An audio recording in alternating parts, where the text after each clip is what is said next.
अस्सलाम वालेकुम and welcome again to my YouTube channel. हमने ग्रेड 11 बायोलॉजी या 12th बायोलॉजी शुरू की है।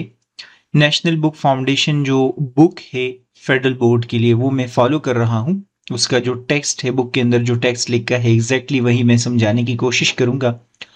हमने अभी बात करनी है flow of blood through the heart के हवाले से। इससे जो पिछला लेक्चर था उसमें आप लोगों ने स्ट्रक्चर ऑफ हार्ट के बारे में डिस्कस किया है और वहाँ पर आप लोगों ने डिटेल में डिस्कस किया है कि हमारा हार्ट बॉडी के अंदर क्या कर रहा है। तो मैंने आप लोगों को बताया था कि ये एक पंपिंग ऑर्गन है।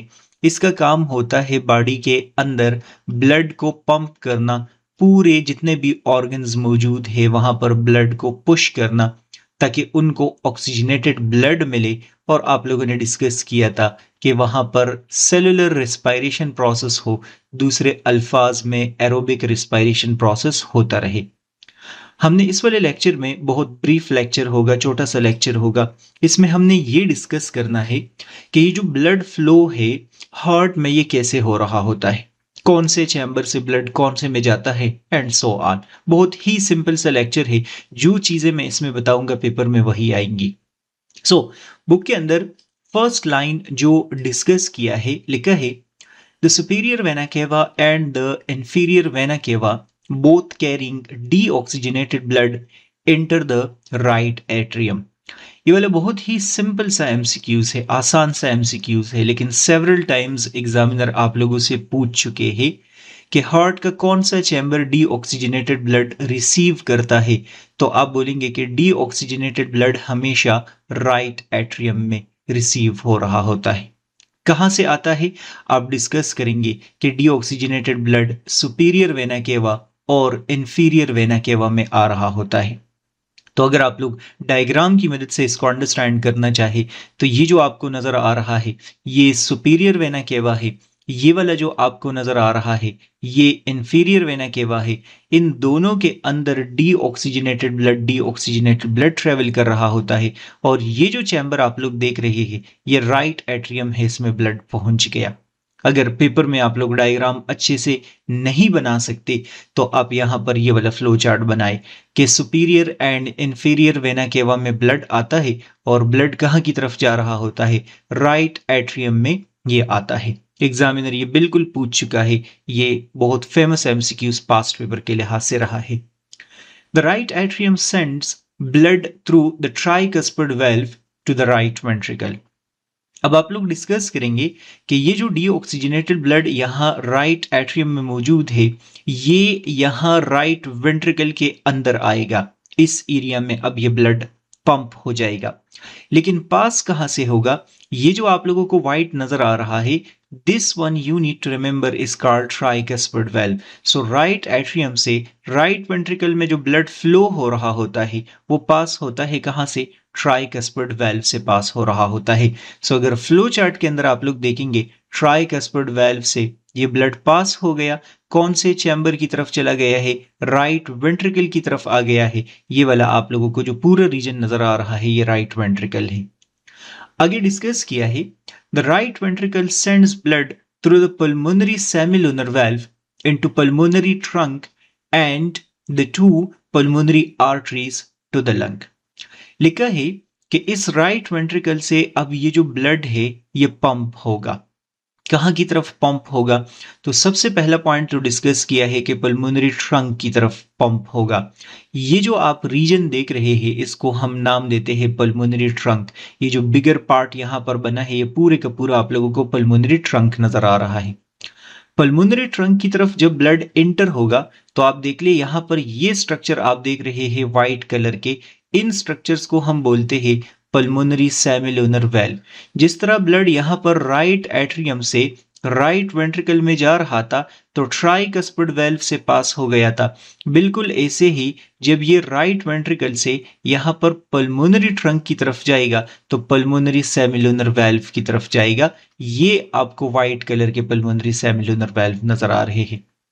आगे डिस्कस किया है कि पल्मोनरी ट्रंक से ये ब्लड कहाँ की तरफ मूव करेगा, ये मूव करेगा पल्मोनरी आर्टरी की तरफ। अगर आप लोग नोटिस कर ले ये भी पल्मोनरी आर्टरी है और अगर आप लोग यहाँ इनसाइड नोटिस कर ले तो ये भी पल्मोनरी आर्टरी है। सो राइट पल्मोनरी आर्टरी और लेफ्ट पल्मोनरी आर्टरी से ब्लड आगे कहाँ की तरफ चला जाएगा? लंग्स की तरफ चला जाएगा। आप लोग देख ले कि राइट वेंट्रिकल से ये पल्मोनरी सेमिलुनर वेल्व में जा रहा है, वहां से पल्मोनरी ट्रंक में जा रहा है, ये वाला पल्मोनरी ट्रंक है, और पल्मोनरी ट्रंक से फिर आप डिस्कस करेंगे कि ये पल्मोनरी जो आर्टरीज है, राइट और लेफ्ट पल्मोनरी आर्टरीज है, उसकी मदद से ये लंग्स की तरफ चला जाता है। अब लंग्स में गैसेस एक्सचेंज का प्रोसेस अगर हो जाता है, गैसेस का एक्सचेंज अगर हो जाएगा।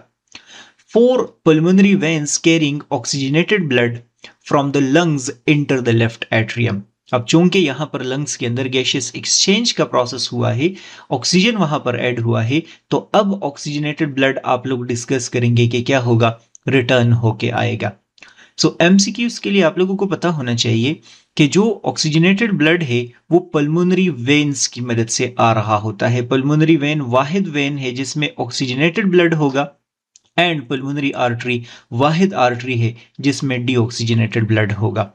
याद रखना है आप लोगों ने कि जो पल्मोनरी वेन्स होते हैं वो 4 होते हैं। डायग्राम के अंदर ये वाला पल्मोनरी वेन आपको नजर आ रहा है यहाँ पर 2, और ये पल्मोनरी वेन आपको नजर आ रहे हैं 2। ये दोनों के दोनों इस रीजन में ओपन हो जाते हैं, और इस रीजन को हम क्या नाम देते हैं? लेफ्ट एट्रियम हम इसको नाम देते हैं। एग्जामिनर अगर इनके हिसाब से पूछता है कि ऑक्सीजनेटेड ब्लड कौन से चैम्बर की तरफ आता है, आप बोलेंगे कि लेफ्ट एट्रियम की तरफ आता है।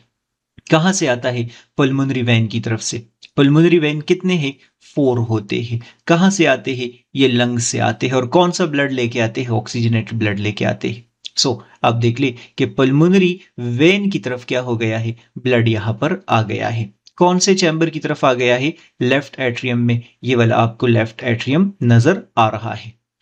लेफ्ट एट्रियम से अब आप लोग याद रखेंगे कि ब्लड डाउनवर्ड जाएगा लेफ्ट वेंट्रिकल में, ये वाले पार्ट की तरफ आएगा, ये लेफ्ट वेंट्रिकल है। लेकिन अगर आप लोग नोटिस कर ले तो लेफ्ट वेंट्रिकल से ये पास हो रहा है यहां पर एक वेल्व के थ्रू। आगे डिस्कस किया है कि the left atrium sends blood through the bicuspid valve to the left ventricle. यहां से आप बोलेंगे कि ब्लड यहां की तरफ आता है, और कौन से स्ट्रक्चर से पास हो रहा होता है? बाइकस्पिड वेल्व से पास हो रहा होता है। एग्जामिनर आपसे पूछता है कि राइट एट्रियम और राइट वेंट्रिकल के बीच में वेल्व को क्या बोलते हैं, तो आप लोग याद रखेंगे कि ये ट्राइकस्पिड वेल्व है, और लेफ्ट एट्रियम और लेफ्ट वेंट्रिकल के बीच में क्या है? ये जो वेल्व मौजूद है इसको हम बाइकस्पिड वेल्व नाम देते हैं। ठीक है, ये बात आप लोगों को याद होनी चाहिए। यहां पर लिखा भी है बाइकस्पिड वेल्व से पास होके लेफ्ट वेंट्रिकल की तरफ जाएगा। बाइकस्पिड वेल्व से पास होके आप लोग डिस्कस करेंगे कि लेफ्ट वेंट्रिकल की तरफ आएगा। अच्छा, अब लेफ्ट वेंट्रिकल में ये ब्लड मौजूद है, अभी ये मजीद आगे जाके पंप होगा। The left ventricle send blood through the aortic semilunar valve into the aorta to the body proper. लिखा है कि लेफ्ट वेंट्रिकल के अंदर यहां पर जो ब्लड आया है, यहां ये लेफ्ट वेंट्रिकल है, इसमें ब्लड आया है, यहां से अब ये ब्लड पंप होगा कौन से स्ट्रक्चर की तरफ? ये वाला जो आप लोग स्ट्रक्चर देख रहे हैं, लार्ज स्ट्रक्चर देख रहे हैं, ये एओर्टा है। ये सारे का सारा क्या है? एओर्टा है, लेफ्ट साइड, जो लार्जेस्ट आर्टरी भी कंसिडर किया जाता है। यहां पर भी इनके पास भी क्या मौजूद होते हैं? वेल्व्स मौजूद होते हैं। तो इन वेल्व को हम बोलते हैं aortic semilunar valve. Aortic semilunar valve हम इसको नाम देते हैं। लेफ्ट वेंट्रिकल से ब्लड कहां की तरफ जाएगा? एओर्टा की तरफ जाएगा, और एओर्टा से आप डिस्कस करेंगे कि पूरे बॉडी की तरफ अब ये फ्लो करेगा, होल बॉडी की तरफ क्या होगा? ये फ्लो करेगा। एओर्टिक सेमिलुनर वेल्व से पास हो गया और एओर्टा की तरफ, और एओर्टा से अब आप लोग डिस्कस करेंगे पूरे बॉडी में ये क्या होगा? डिस्ट्रीब्यूट होगा। हार्ट को भी मिलेगा, हार्ट के जो अपने मसल्स होते हैं कोरोनरी आर्टरीज की मदद से, और सिस्टमिक सर्कुलेशन अलग है। The heart is a double pump because the right ventricle of the heart sends blood to the lungs and the left ventricle sends blood throughout the body। याद रखना है आप लोगों ने, अगर हम इस डायग्राम को जरा ज्यादा अच्छा बनाए तो आप लोग डिस्कस करेंगे कि एक साइड ऑफ द हार्ट जो है, जो right side of the heart, उसमें डीऑक्सीजनेटेड ब्लड है, और left side of the heart में कौन सा ब्लड होता है? ऑक्सीजनेटेड ब्लड मौजूद होता है। हार्ट को हम डबल पंप के तौर पर इस वजह से नाम देते हैं क्योंकि ये जो राइट साइड आप लोग देख रहे हैं, ये क्या कर रहा है, ये लंग्स की तरफ ब्लड को पंप कर रहा होता है। और अगर लेफ्ट साइड आप लोग देखते हैं तो ये लंग से ऑक्सीजनेटेड ब्लड रिसीव कर रहा होता है। तो एक अंदाज से आप लोग बोल सकते हैं कि ये टू टीम मेंबर्स है। एक मेंबर ब्लड को पंप कर रहा है, कहीं लेके जा रहा है, और दूसरा जो टीम मेंबर है वो ब्लड को वहां से क्या कर रहा है, रिसीव कर रहा है। तो चूंकि दो पंप अलग अलग लगे हैं, एक का काम है ब्लड को पुश करना और दूसरे का काम है ब्लड को यहाँ पर रिसीव करना, इस वजह से हम बोलेंगे कि हमारा हार्ट क्या है, वो डबल पंप के तौर पर एक्ट कर रहा होता है। ये वाला साइड ये पुश कर रहा है, ये वाला साइड ये पुश कर रहा है। बहुत ही सिंपल सा टॉपिक है, लेकिन इसमें एग्जामिनर आपसे सेवरल क्वेश्चंस पूछ सकता है कि हार्ट का कौन सा चैम्बर डीऑक्सीजनेटेड ब्लड रिसीव करता है, राइट एट्रियम। कौन सा ऑक्सीजनेटेड ब्लड रिसीव करता है, लेफ्ट एट्रियम। और इसके साथ साथ ट्राइकस्पिड वाल्व कहाँ है, बाइकस्पिड वाल्व कहाँ मौजूद होता है, कौन सा ऑक्सीजनेटेड ब्लड लेके जा रहा है, कौन सा डीऑक्सीजनेटेड ब्लड जो है वो लेके जा रहा है। बहुत ही बेसिक और सिंपल से एमसीक्यूज है, बाकी इसमें से कुछ भी मुश्किल नहीं है। और बाकी आप लोगों को लेक्चर अगर इन केस अच्छे लगे हैं तो लाइक सब्सक्राइब शेयर ज़रूर करें। नेक्स्ट जो मेरे आप लोगों ने वीडियो लेक्चर्स देखने हैं वो भी आप लोग देख सकते हैं। गुड बाय, अल्लाह हाफिज़।